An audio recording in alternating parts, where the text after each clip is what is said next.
Pourquoi Dieu permet-il que tu luttes autant? Pourquoi, malgré tes prières, malgré ta foi, malgré tes efforts, le combat continue? Si tu traverses une période difficile, si tu te bats intérieurement, émotionnellement, spirituellement, ce message est pour toi. Et reste bien jusqu'à la fin car ce que tu vas entendre peut totalement transformer ta manière de voir ta souffrance.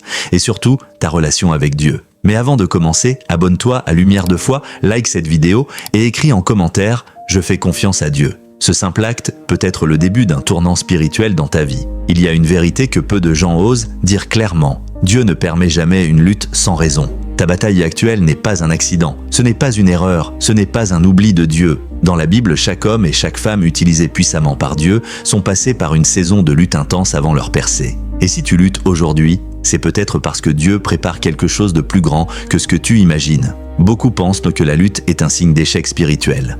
Mais en réalité, la lutte est souvent un signe d'appel. Regarde Joseph, trahi par ses frères, vendu comme esclave, accusé à tort, emprisonné injustement. Pourtant, la Bible dit clairement que Dieu était avec lui. Ce n'est pas malgré la lutte que Dieu agit, c'est à travers la lutte. Tu dois comprendre ceci. Dieu permet la lutte pour révéler ce qui est caché en toi. Quand tout va bien, ta foi est théorique, mais quand tout s'effondre, ta foi devient réelle. La lutte révèle ta dépendance, elle expose tes blessures, elle met en lumière tes idoles, tes peurs, tes failles, et Dieu ne révèle jamais pour détruire, il révèle pour guérir. Dans Exode, avant que Moïse libère Israël, il a dû affronter le désert. 40 ans de silence, d'oubli apparent, de solitude. Pourquoi? Parce que Dieu devait enlever le prince d'Égypte avant de révéler le berger d'Israël. Ta lutte actuelle est peut-être le désert qui te prépare à ta mission. Il y a aussi une autre raison puissante pour laquelle Dieu permet ta lutte. Il te prépare à porter un poids spirituel plus grand. Dieu ne confie jamais une grande responsabilité à quelqu'un qui n'a jamais lutté. La lutte développe la patience.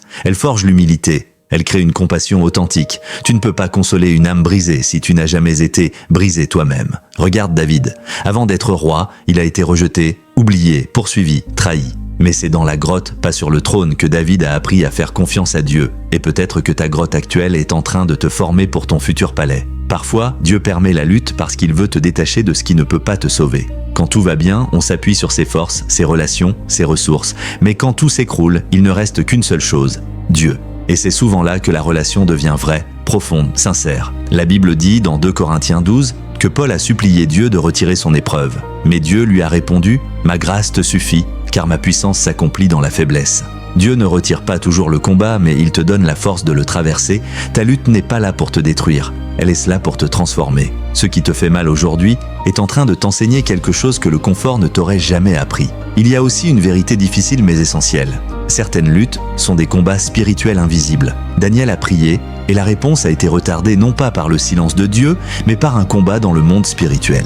Cela signifie que ton retard n'est pas un refus, ton silence n'est pas un abandon. C'est parfois une bataille que tu ne vois pas. Et si Dieu permet que tu luttes encore, c'est peut-être parce qu'il sait que tu peux tenir. Dieu ne teste pas pour faire tomber, il éprouve pour affermir. Ta résistance actuelle est la preuve que tu es plus fort que tu ne le crois. Mais écoute bien ceci, la lutte devient destructrice seulement quand tu la traverses seul. Dieu ne t'a jamais demandé de porter ton combat sans lui. Il t'invite à déposer ton fardeau, à crier à lui, à t'abandonner pleinement. Si tu luttes aujourd'hui, ne te condamne pas, ne te compare pas, ne pense pas que tu as échoué. Peut-être que tu es exactement là où Dieu veut que tu sois, en train d'apprendre à lui faire confiance autrement. Et maintenant, je veux te dire quelque chose de très important.